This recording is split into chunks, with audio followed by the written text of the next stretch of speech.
Alors on a là les déchets du plastique dans des rigoles qui sont surchargés et étouffent les rigoles.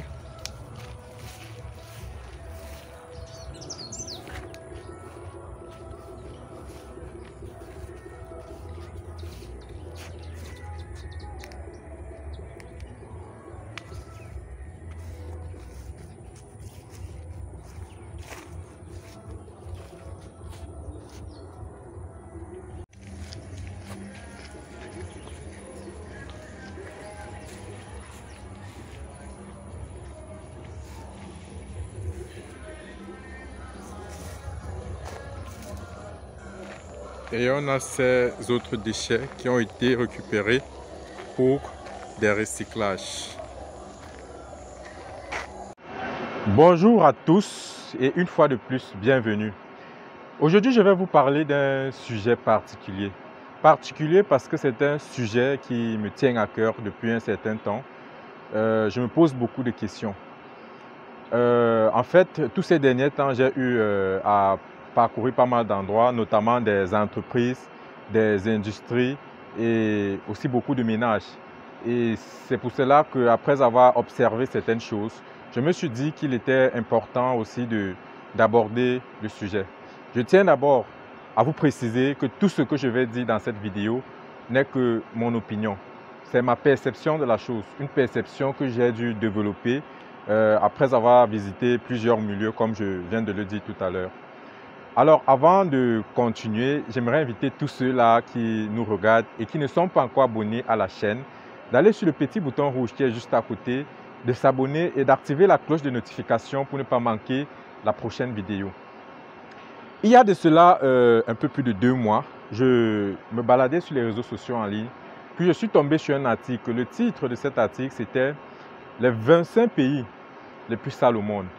Et lorsque j'ai lu cet article, je me suis rendu compte que 15 de ces 25 pays étaient en effet des pays africains. C'est vrai que le premier pays, le pays le plus sale au monde, n'était pas un pays africain, mais 15 de ces 25 pays, jusqu'à 15, venaient d'un seul continent, l'Afrique. Avant de continuer, j'aimerais d'abord qu'on s'entende sur une chose, qu'on définisse déjà ce que c'est que la saleté ou alors la propreté.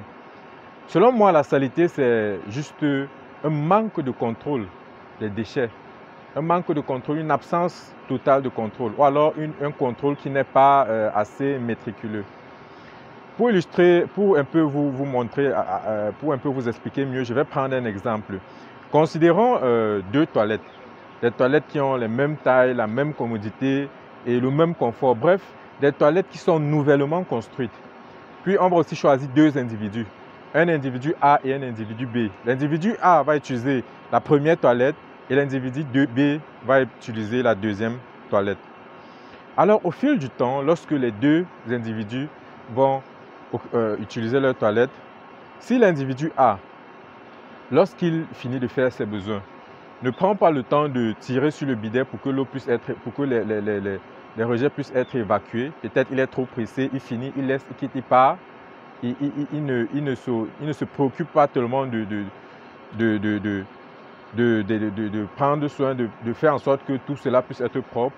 Alors qu'est-ce qui va se passer? Avec le temps, ces déchets-là vont se dégrader. Ça va créer des odeurs naturellement. Et puis même la couleur à l'intérieur va changer. Bref, ça va devenir peut-être jaune, je ne sais pas trop. Et ça va, les tartres vont se développer. Ça va salir le bidet, ça va salir le pot. Il y aura des odeurs, il y aura de cette couleur-là qui va changer. Et on dira que les toilettes de l'individu A sont sales. Par contre, l'individu B, qui fait exactement le contraire de ce que fait l'individu A, après avoir fait ses besoins, il prend le temps d'évacuer cela et peut-être il se fixe une période pendant laquelle il va de temps en temps nettoyer sa toilette et mettre tout en ordre.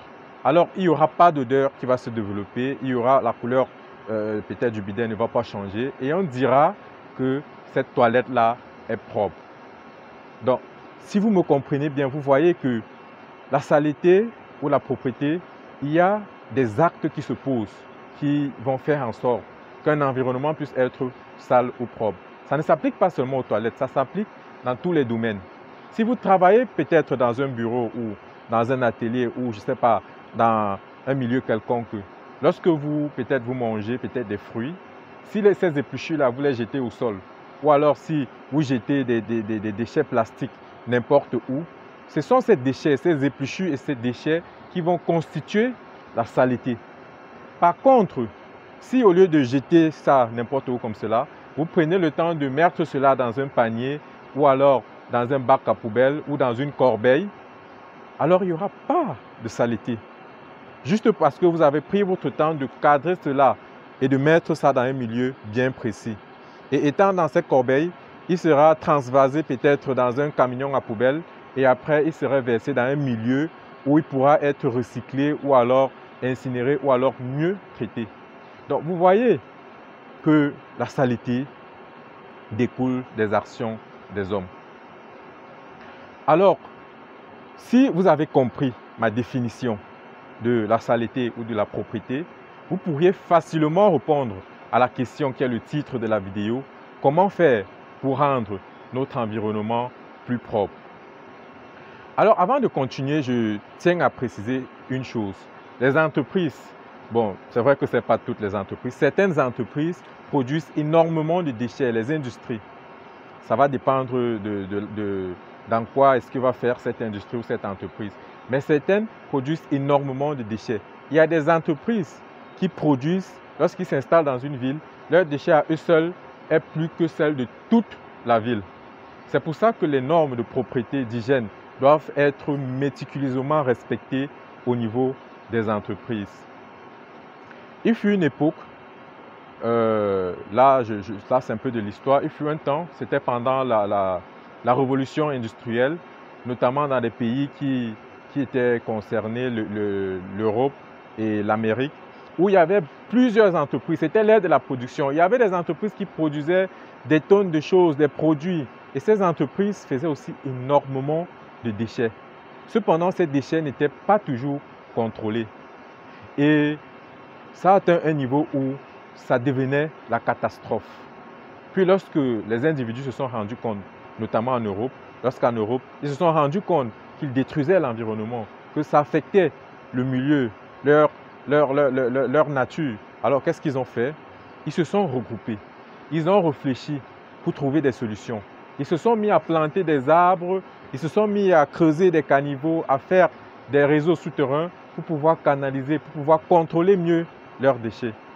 Et c'est ainsi qu'ils ont pu surpasser plusieurs de ces difficultés. Et je me rappelle, l'année dernière, je travaillais notamment sur un projet de savonnerie et de produits d'entretien. Je me suis rendu compte qu'il y avait plusieurs normes qui s'appliquaient en Europe et qui ne s'appliquaient pas ici en Afrique, qui n'avaient même pas besoin de s'appliquer en Afrique.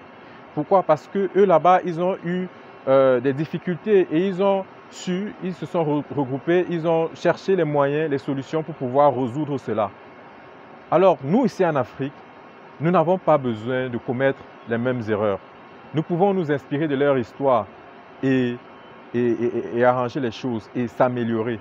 Nous ne sommes pas obligés de rechuter encore avant de trouver le moyen de se relever. Ce ne serait pas nécessaire. Ce serait peut-être même plus catastrophique dans notre cas. Malgré le fait qu'ils sont très industrialisés, vous allez constater que la plupart de leurs villes sont aussi très propres. Alors, il est désormais clair que ce sont des actes des hommes qui créent la saleté, qui créent la pollution, qui créent les déchets. Et je crois sincèrement que les actes de ces mêmes hommes pourront créer la propreté, pourront sauver l'environnement. Il est donc de la notoriété de tout un chacun, de vous qui me regardez, de veiller à ce que votre environnement, votre milieu puisse être le plus propre possible. Il en va de notre avenir. J'irais même jusqu'à dire qu'il en va de notre suivi. Alors je vous invite tous, vous qui me regardez, à être désormais plus conscients, à être désormais plus bienveillants envers la nature. Ce serait tout pour aujourd'hui. Je vous donne rendez-vous à très bientôt pour une prochaine vidéo. Ciao!